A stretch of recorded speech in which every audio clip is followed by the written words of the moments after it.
Chers amis internautes, bonjour, bienvenue sur la revue de presse de ce mardi 26 juin de l'an 2018 sur ESAE Télévision.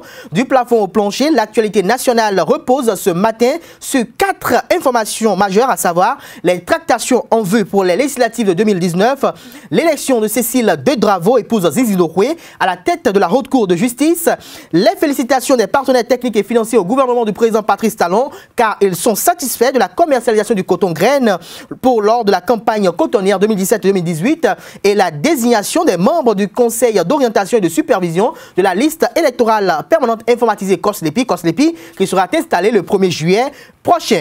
Dans la logique du respect de la décision de la Cour constitutionnelle qui met fin au mandat du Conseil d'orientation et de supervision de la liste électorale permanente informatisée COSLEPI le 30 juin prochain, la Nation, à travers sa manchette du jour, informe que le Parlement reconduit ses 9 représentants désignés au sein de la mandature en cours qui finit exactement dans 4 jours. Le potentiel précise que les anciens membres de la mandature en cours du COSLEPI sont reconduits à l'unanimité. À en croire les colonnes du quotidien national d'information, Janvier Yaouidéou, Sabaï Kate, Gilda Sagonkon, Valère Chobor, Corneille Padonou, Justin Jovi, Abida Dafia, Léon Basile Arossi et Guy Mitokpe sont les 9 représentants de l'Assemblée nationale au sein du prochain Conseil d'orientation et de supervision de la liste électorale permanente informatisée COSLEPI qui sera installée le 1er juillet prochain conformément à la décision DCC 18-124 du 21 juin 2018 de la Cour constitutionnelle.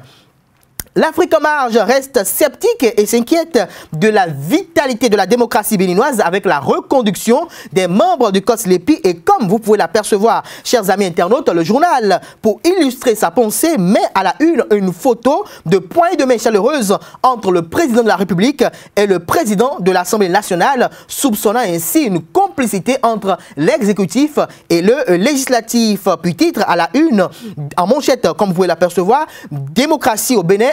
Un jeu de passe-passe pour la rupture. À quoi joue le nouveau départ, s'interroge-t-il. Le potentiel revient avec des prédictions en ce qui concerne la présidence de l'institution et annonce que Javier Yaouidéou conservera certainement son poste de président de l'institution. D'une institution à une autre, la Haute Cour de justice du Bénin a une nouvelle présidente, nous apprend Fraternité ce matin, et indique de concert avec la Nation et le matinal que cette présidente a pour nom Cécile Marie-Josée Dedravo, épouse Zizi Ndohoué. Selon les colonnes de Fraternité, elle a été élue ce lundi 25 juin 2018 à l'unanimité par ses pairs au siège de l'institution à Porto Novo suite à un vote dirigé par le doyen d'âge Ousmane Batoko, président de la Cour suprême. Une élection de Cécile Marie-Josée Dedravo, épouse Zizi Ndohoué, à la tête de la Haute Cour de justice qui ne surprend pas les confrères du Béninois libéré et de la Dépêche. En revanche, l'Afrique en marge, toujours critique, revient et cherche à savoir si les promotions successives de Cécile Dedravo seraient-elles des récompenses à Abraham Zizi Ndohoué pour ses faits à la renaissance du Bénin. D'un registre à un autre, intéressons-nous à présent à la campagne cotonnière 2017-2018. Les partenaires techniques et financiers PTF ont tenu une rencontre avec l'association interprofessionnelle du coton AIC hier lundi 25 juin de l'an 2018. Il était question de faire le bilan de la commercialisation du coton, de la campagne cotonnière 2017-2018 et faire l'état des lieux de la campagne 2018-2019, évaluer les perspectives, renseigne la parution du jour du quotidien Matin Libre dans les colonnes précises à la page 3. Il ressort de cette séance que la campagne cotonnière 2017-2018 a connu une production record avec des rendements en nette amélioration. Le taux d'accroissement est de 72,8% pour la superficie, 1,22% pour la production et 20,5% pour le rendement. Ainsi, les partenaires techniques et financiers ont exprimé leur satisfaction à l'association interprofessionnelle de coton AIC et au gouvernement du président Patrice Talon qui a su améliorer les conditions de vie des populations à travers la mise à disposition de moyens adéquats, changeant ainsi leur manière de penser et d'être en les incitant incitant à plus d'efforts. Le potentiel ajoute que les meilleurs producteurs seront bientôt révélés et récompensés.